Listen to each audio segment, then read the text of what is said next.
Anxiety is on the rise these days, massively, Yeah.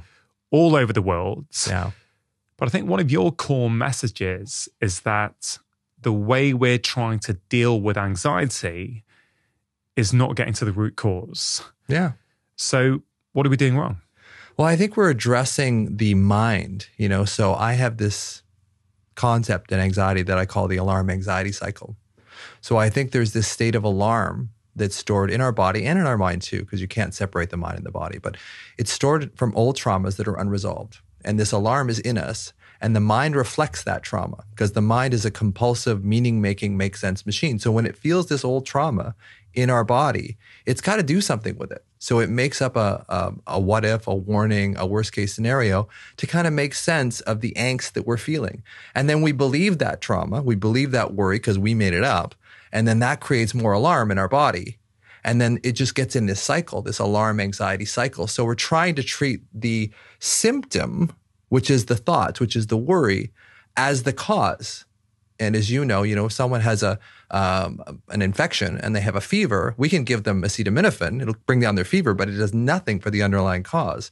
So it's really about how do we find the true underlying cause of anxiety, which I believe is this state of alarm that's in our body from old unresolved trauma.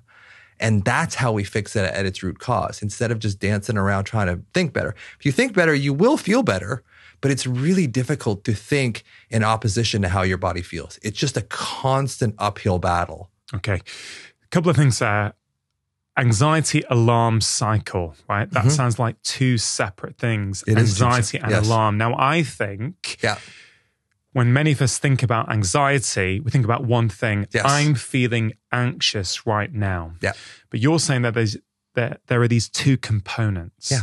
So I want to dive into that. Okay. Before we do that, though, can we just sort of understand what is anxiety? Okay. Are anxiety rates truly going up, or are we just saying that we've got more anxiety? I mean, how do you see this problem? Well, I think we are more aware of anxiety. As the stigma for mental health issues comes down, we're more likely to be able to say to our friend, yeah, I'm feeling anxious. And I don't actually like the term anxiety. I prefer the term alarm, because if you're out for lunch with a friend of yours and you said, I'm feeling anxious, if they don't have anxiety, they probably don't know what you mean.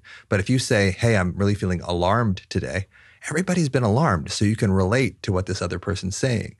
I like that. And also, let's just also expand out this continuum, right? Because at what point do we say we've got anxiety? Because let's say, I don't know, I'm nervous before having a podcast conversation, for example, right? Of course. Yeah. I could say, colloquially, I'm a little bit anxious about the podcast. But does that mean I've got anxiety? I think if it sort of starts to overtake your life, like if you're waking up every morning and you're starting to worry, and what I call the 3 W's of worry, warnings, what ifs, and worst case scenarios, and they kind of accelerate. If you're waking up with it every day, if it's a constant factor in your life, then we've got to do something. Anxiety is a part of human existence. You're going to get anxious about your money. You're going to get anxious about your kids.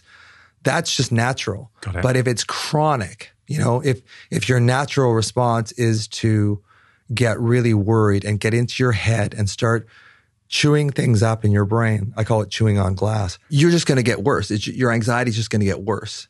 So it's really a matter of, can I ground myself in my body and realize that a bit of anxiety is just part of human existence. But if it's part of your daily, like if you wake up with it, that's kind of a sign that there's probably something more there. So let's talk about this anxiety in our minds and alarm in our bodies. Sure. Because I think this really gets to the core, I think, of your message. Yeah. That it's these two separate things that we conflate together. Yep. That's exactly what it is. And when we conflate the two together and we don't see them as separate entities, it's very hard to treat it. So we can treat it through the alarm. One of the ways is finding the alarm in your body. In me, it's in my solar plexus, putting my hand over it, breathing into it. And just to go woo right off the top, I believe that alarm is my younger self, is my wounded self that watched my schizophrenic father just sort of slowly collapse until he eventually committed suicide. And then there's the anxious thoughts of the mind that go along with this feeling of alarm in the body. So if we can separate them into two entities, we have a way of breaking the cycle. But if we don't see it as two separate entities and just try and treat the thoughts, the little analogy that I draw is like if you're in a rowboat and there's a hole in the rowboat, it's filling up with water. You can bail water out and drop that water level down a little bit to make yourself feel better. But unless you go under, unless you patch that hole in the hull, which is fixing the alarm in your body, you're always going to be bailing water. So it's really the anxious thoughts of the mind are different than the alarm in the body, but they energize each other. So if we can learn how to separate the two, see them as two separate entities and attack them both, we can break the cycle. And when we break the cycle, then we start really feeling like we have control over the cycle rather than the cycle controlling us. So let's take a real life example. Okay. Maybe that might be helpful for people to sort of think their way through or feel their way through this anxiety alarm cycle that you're talking about. So I don't know, let's take, if I think about practice and the sort of patients I've seen over the years, I don't know, let's imagine a 42-year-old lady who's at work in her office and is feeling really, really anxious about their job role, about the way that their boss is treating them perhaps. And they're struggling to function because of that anxiety. Does that work for you, that example? Absolutely. All right, so for that individual, how would you talk them through this? So I would say, try to move into your body. Like find the alarm in your body, because what happens is when we're feeling quote unquote anxious, we tend to attribute the cause to our mind. Our mind goes, and our mind is trying to solve it as well. But it's an unsolvable riddle because the reason you're anxious is there is no obvious answer. If there was an obvious answer, you wouldn't be anxious. So go into your body, find, where do I feel this? I know I'm feeling anxious right now. Where do I feel that in my body? Rather than going into your head. Because as soon as you go in a head, you've lost the plot because you're just going to stay in your head. It's just going to get worse. It's very rare that all of a sudden your mind just goes, oh, well, here's the solution. I'm not anxious anymore. Okay, so I think this is such an important point, right? What does that mean, go into your body and not stay in your head? What does staying in your head look like? For that individual, tell me what normally happens when people stay in their head. It just gets worse. So when in your example, my boss is going to fire me. My boss doesn't like me. My boss's wife doesn't even like me. I mean, I was over there for dinner 3 weeks ago and they just hated me. So you see how it just goes, so like stories. it stacks on top of each other. Okay, right? So stories, we're putting meaning onto this. Absolutely. And it's almost running away with itself. Totally. You're saying in that moment, if you can, once you've learned the skill of how to do it, and we're going to talk about all those practical things later on for sure. You're saying go into your body. You've already mentioned that you store the alarm in your solar plexus. That's where it is for me. But I think for a lot of people, they don't know, what does that mean? It's in my body, right? Well, they've never looked for it. That's the whole premise of my approach is that when we get into our heads and we start worrying, we don't feel the need to go into our body because our mind is telling us that it has the answer when all our mind has is just more of the problem. So what I'm saying by getting into your body is, okay, close my eyes. If I can think about this whole thing with my boss, sometimes what I will do, I'll work with people and I'll say, okay, think about your boss walking into your office right now and say, you're fired. That job you did on the project was unacceptable and you're fired. Now scan your body. I'm speeding this up quite a bit, but basically I put people into this sort of relaxed, semi-meditative state, and then I put them into their trauma, and I go, okay, scan your body. And they'll say, oh, in my throat, I feel this sort of hot. And I'll ask them, is it hot or cold? How big is it? Size of a grape, the size of a baseball, the size of a watermelon. Like, how big is it? And then does it have a color? Does it have a texture? Does it have a temperature? Because really what we're doing, and we can talk about this later, is the insular cortex, which is part of the sort of the limbic brain. It makes an emotional signature of your trauma, and it shows up in your body. And I think your body feels exactly the way now when you're worried about your boss that it did when you were 10 years old and your mom came in and said, what are you doing? You can't do that. You're not good enough to do that. And we make this emotional signature through the insula, through the part of the brain that sort of translates the body to the mind and the mind to the body, which is called the insular cortex. We make an emotional signature and our body feels exactly the same way now as it did back when we were 10 years old, with all the wherewithal we had when we were 10 years old. So of course we're going to start making up these, stories that a child would kind of make up, because worrying is very childlike. When you look at it, when you look back on it, you go, why did I worry about that? That just seems so ridiculous. One of the other reasons why is because we paralyze the premotor areas and the prefrontal cortex, because we move into survival physiology, survival brain, which really isn't all that good at rationally figure things out. And so not only does the alarm create this survival physiology in our brain, which makes us look for more threat, we also paralyze the part of our brain that say, this is really nothing to worry about. So we get double whammied. So, and that's why the brain just keeps going, because the brain wants to solve the problem, but the problem is really unsolvable at the level that you're looking at it.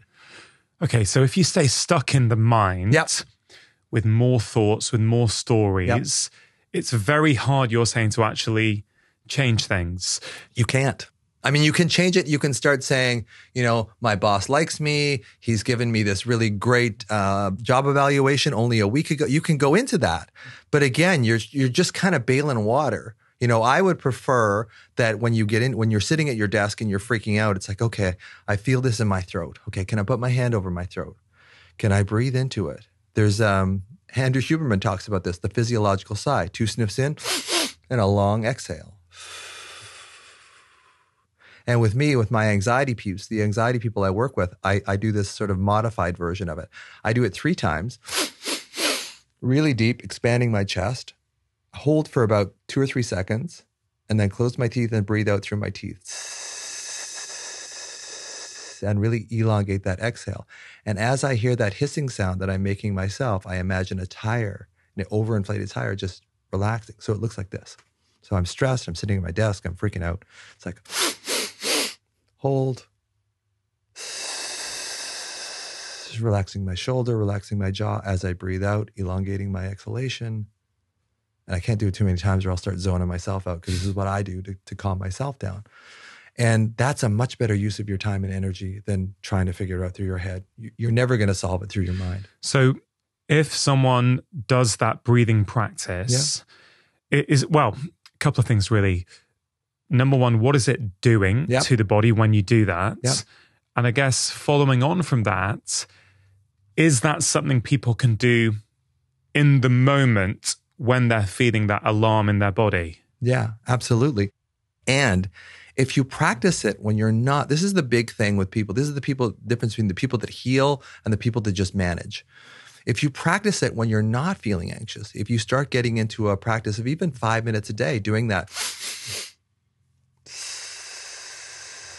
when you're driving, or just when you're sitting, just feeling your butt in the chair, feeling your shoulders relax, feeling your jaw relax, giving yourself a felt sense that you're okay, and training that. So when you actually go into the game, when you go into that stressful situation, you've taught your autonomic nervous system this process that will relax it. Yeah.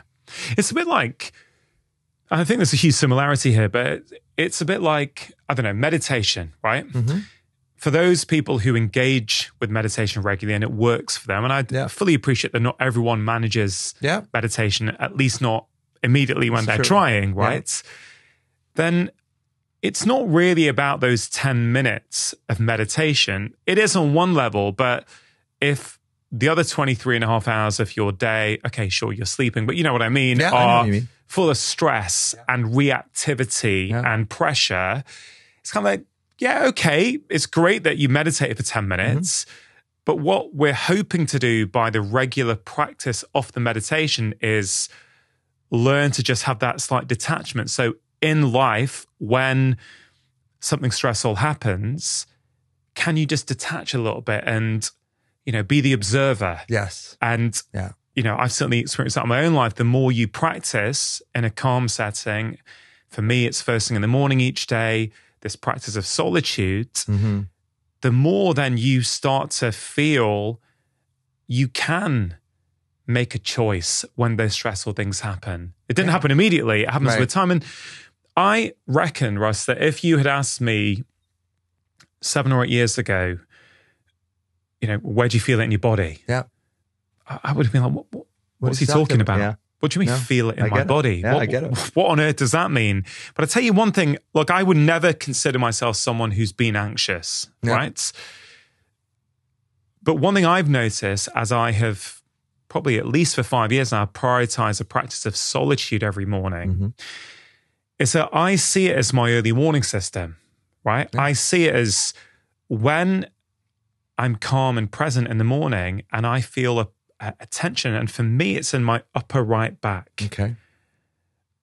And I've done it enough times to see what's going on. It's basically, for me, it's like, oh, there's too much going on. There's pressure. There's emotional stress in my life. Right. And for me, when I feel it, it's like, okay, you're near your stress threshold at the moment. What actions can you take? Can you reduce any work at the moment? Can you make sure you have a proper lunch break, stay and go for a walk in nature? Can I take remedial steps? Because that's my early warning system. It's my alarm sign saying, hey, listen, if you don't, you're possibly going to get triggered. You're possibly going to be in a reactive mode. Does that make sense? It's not quite the same as, I don't think it's quite the same thing, but it's quite similar, isn't it? Yeah. So I would say that your alarm, you carry your alarm in your upper right back. So what I would do is I would say, okay, the next time you get that, rather than immediately going, okay, I'm going to reduce my workload, I'm going to take an easier route to work or trying to change the logistics of it. It's like, can you sit in that discomfort of your back? Because if you learn how to acclimatize, and Bessel van der Kolk talks about this in The Body Keeps the Score, we're not getting people to get rid of their anxiety. We're getting them to acclimatize to that sensation. I call it alarm. I don't know if he uses that term. But when you acclimatize to that sensation and you can learn how to sit in it and stay with it, you don't immediately have that sense that, oh, I have to go up into my head and fix this.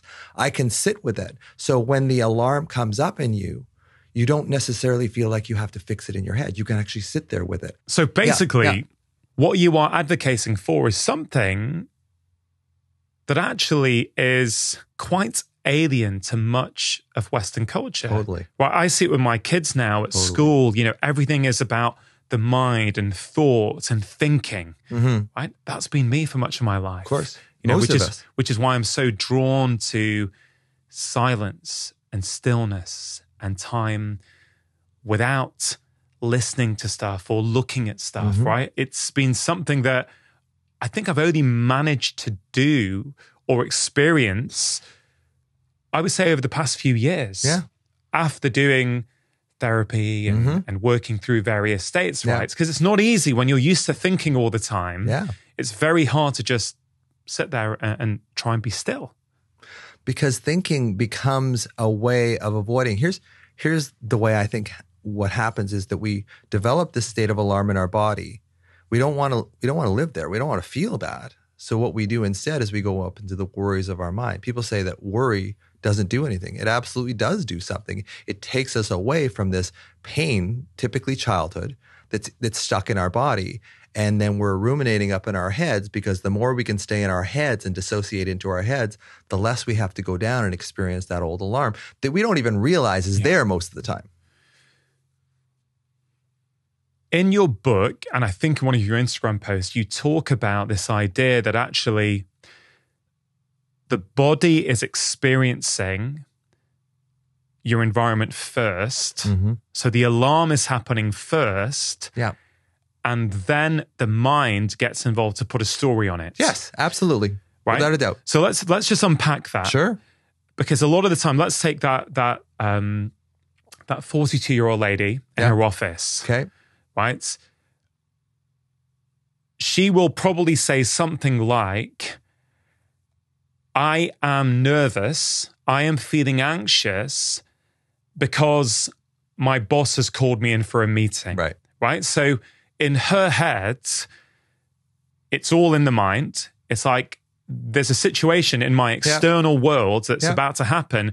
That's why I feel anxious. So where does alarm fit in here? Because that sounds like a pretty compelling narrative. And it's true. And the mind is right a lot of the time, but we give it so much credibility. We don't look into the body and decide, okay, what would be a better use of my time? Should I spend my whole day freaking out in my head that this is going, or should I kind of ground myself in my body? Should I find the alarm in my body? And the program that I've just released is all about finding the alarm in your body and then working on that first. So once we ground ourselves in our body, we find the alarm, we soothe the alarm, which is really our younger child. Then we regain our prefrontal cortex blood flow back. So we regain our prefrontal, we gain our executive functions, and then we can think of a better solution rather than trying to, when we're in an alarm state, use our brain, because our brain isn't all there. We've gone into survival limbic brain. If you enjoyed that clip, here's another powerful clip that I think you are really going to enjoy.